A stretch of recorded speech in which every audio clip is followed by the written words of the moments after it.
Hola, soy Alejandra y hoy les traigo dos palabras que existieron en el latín y debieron llegar al español. La primera es praeovnis. Su historia es que en la época de los romanos existió un escritor llamado Plutarco, el cual era un fiel seguidor del elegantismo. Ustedes dirán, ¿qué es el elegantismo? Es una corriente en la cual los escritores buscan permanentemente sinónimos de palabras que ya existen, pero que suenen con más clase o más elegantes, como bien dice el nombre de la corriente. El caso es que este escritor escogió la palabra origen porque le debió parecer muy ordinaria o muy básica. En fin, él quería que sonara más elegante y que al mismo tiempo fuera muy diciente, es decir, que se entendiera fácil. Por lo cual a él se le ocurrió praeovnis. ¿Por qué? Prae es un prefijo que significa antes y ovnis es un adjetivo que significa todo. Si los juntas, antes de todo. Claro que es un sinónimo de origen. Listo. ¿Por qué no se conservó hasta nuestros días? Lo que sucede es que la mayoría de escritores estaban en contra del elegantismo porque les parecía algo innecesario. Ellos pensaban como, bueno, si ya tenemos las palabras, ¿por qué necesitamos más? ¿Quién define qué es elegante y qué no es elegante? Es algo muy subjetivo y esa es la razón. Igualmente, ya teniendo la palabra en latín, podemos hacer la evolución fonética para ver cómo se verían en el español, la cual es la siguiente.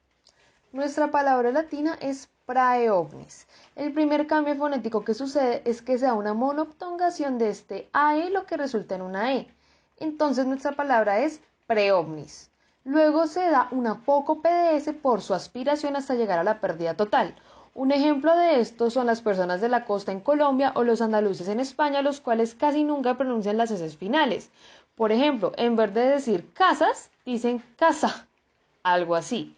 Entonces nos quedaría la palabra preovni. Luego ocurre una paragoguedeo por el influjo de las palabras en masculino en el español, es decir, casi todas las palabras masculinas en español terminan en o, entonces por esa influencia a esta se le agrega una o. Ahora que tenemos la palabra en el español que sería preovnio, podemos decir que es una palabra derivada ya que está compuesta de un prefijo que es pre y un lexema que es ovnio. Además, su categoría gramatical sería sustantivo, su definición etimológica sería la que dijimos anteriormente, que es antes de todo, y su significado sería el mismo que origen, comienzo o inicio. La segunda palabra es inferior fanella y la historia de su creación se remonta a la época de los romanos, donde se realizaban concursos entre obras de teatro y las ganadoras son las que mantenemos hasta nuestros días. Resulta que ahí existió un dramaturgo llamado Bonifacio, el cual siempre quedaba de segundo en todos los concursos a los cuales participaba. Él quiso ver el lado positivo y crear una obra a partir de ese sentimiento que le generaba su situación, la cual llamó inferior fanella. Pero ustedes dirán, bueno, ¿y qué significa esa palabra? Inferior es un lexema que significa estar por debajo de otro. Faneia es un lexema sufijado, el cual significa hacerse visible, e ia, que es un sufijo, significa acción o cualidad.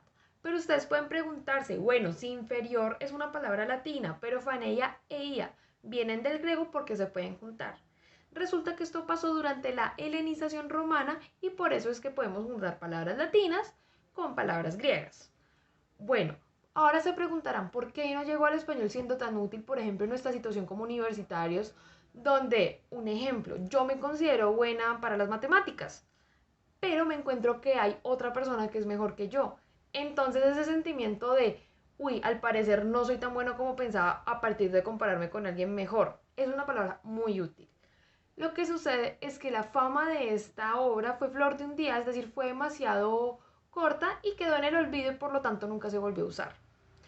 Ahora podemos hacer como en la anterior, de hacer la evolución fonética para ver cómo sonaría en el español.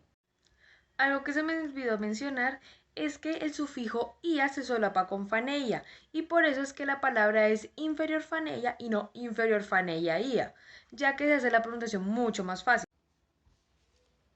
Tenemos la palabra latina inferior fanella. El primer cambio fonético que ocurre es una asimilación del EI a II y luego una neutralización en lo que resulta solamente una I y nos resulta la palabra inferiorfanía. Luego se da una síncopa de E por ser vocal pretónica y quedamos con la palabra inferiorfanía. El último cambio fonético es que se da una síncopa de R ya que se debilita para hacer la pronunciación mucho más fácil y nos resulta entonces la palabra infriofanía. Ahora que tenemos la palabra en el español, Podemos decir que es una palabra derivada y compuesta, ya que se juntan dos lexemas y se agrega un sufijo. Su categoría gramatical es sustantivo y su definición etimológica es acción de hacerse visible que se está por debajo de otro.